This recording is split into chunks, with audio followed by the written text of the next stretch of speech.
All right. So we talked about the hardware. Let's talk a little bit more about software right now. Um, there is a growing trend here, and it's funny because if you look at the movie business, the movie and TV business, there's this thing going on right now that I'm calling the streaming wars, where every big studio in Hollywood is kind of creating their own direct to consumer streaming service to compete with Netflix and stuff like that. And so basically, consumers now have a large variety of services with which to subscribe to in order to get content from. And it looks like video games are kind of following in that same subscription service model. If we look at this article from IGN, it actually breaks down all the major video game subscription services. So we have Apple Arcade, which is basically it's going to be like $5 a month, and it gets you access to all of the games on Apple. PlayStation Now, it's a little bit more expensive at $20 a month or $100 a year. Then you have Xbox Game Pass, which is about $15 a month or some yearly thing. And then you got EA Access and Origin Access, which is owned by EA as well, but it's for the PC as opposed to the EA Access, which is for the consoles, I guess. And then you have Uplay from Ubisoft.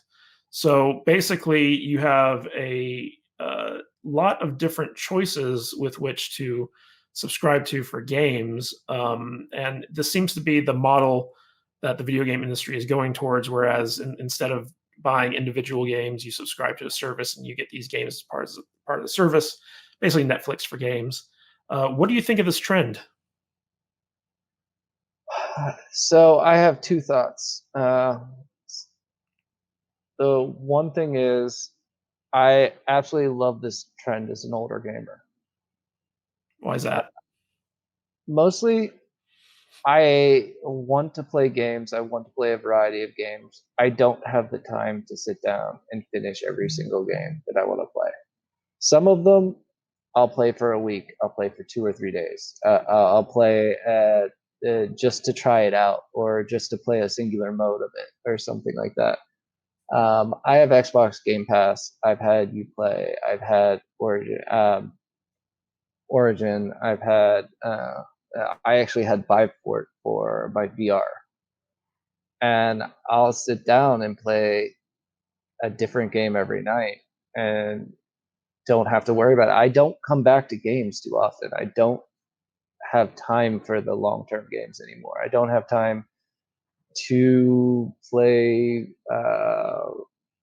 200 hours of Final Fantasy VII and beat the Emerald Weapon and get every single thing, and still play the other games that I actually want to play. And if you think about it, it's usually $60 for a AAA title.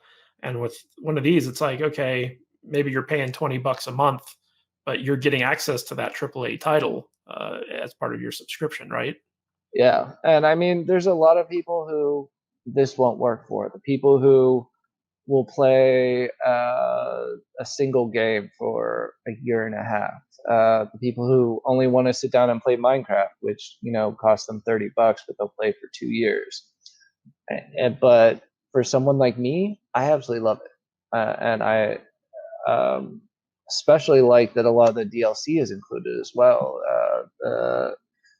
Um, Uplay, I think, includes all the DLC, though there's another issue with that is the fact that they've ruined save files for a couple of games if you had anything DLC related on the user.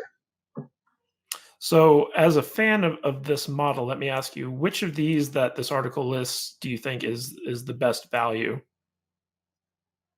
I got to be honest, it's the Xbox Game Pass by far.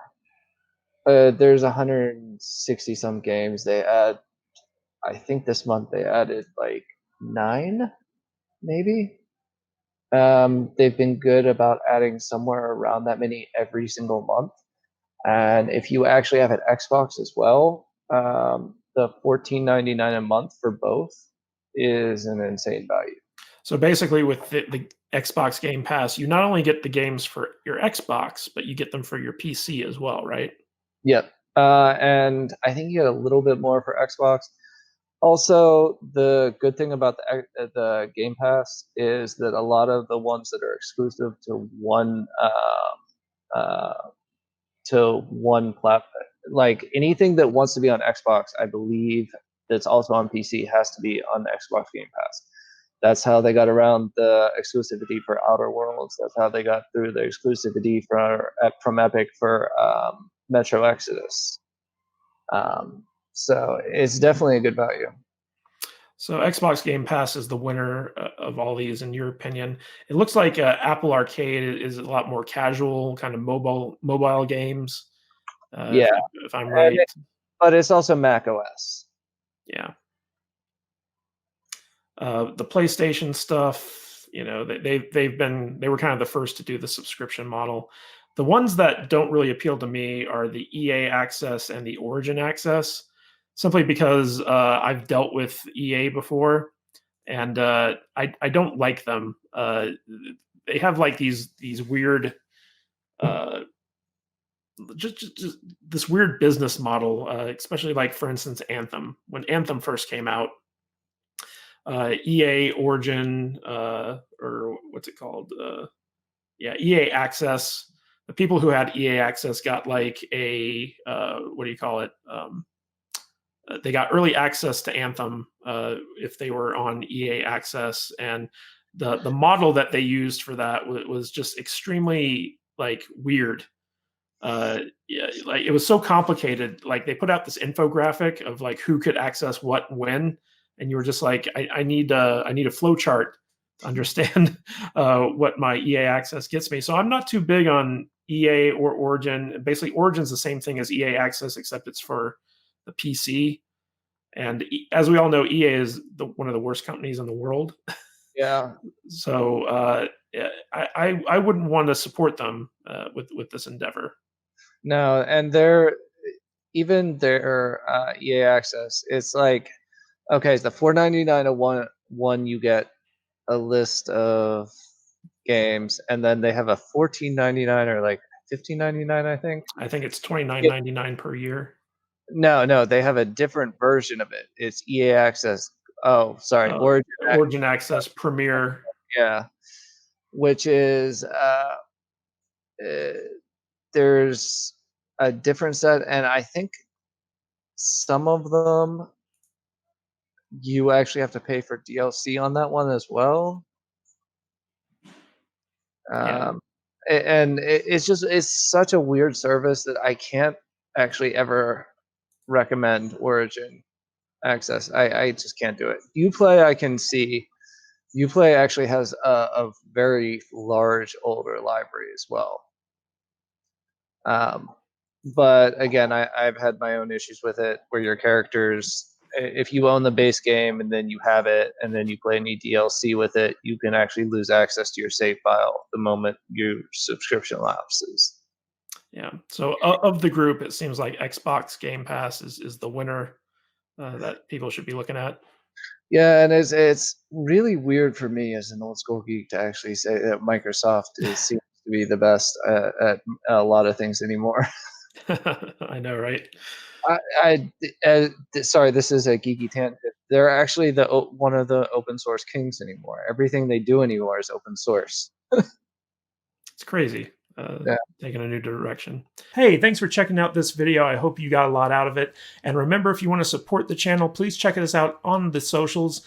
You can follow us on Twitter and Instagram at Matthew Kadish. You can also find our discussion group over on Facebook at eggfbgroup.com. That's eggfbgroup.com. Takes you right to our Facebook discussion group. And if you'd like to help support the channel, check out my books over on Amazon.com. You can find them by going to kadishbooks.com. That's KADISH books.com. And as always, subscribe to the channel and hit that bell icon so you're notified every time we upload a new video for more movie, TV, and entertainment news and analysis. This is Matthew Kadish. I'll catch you guys later.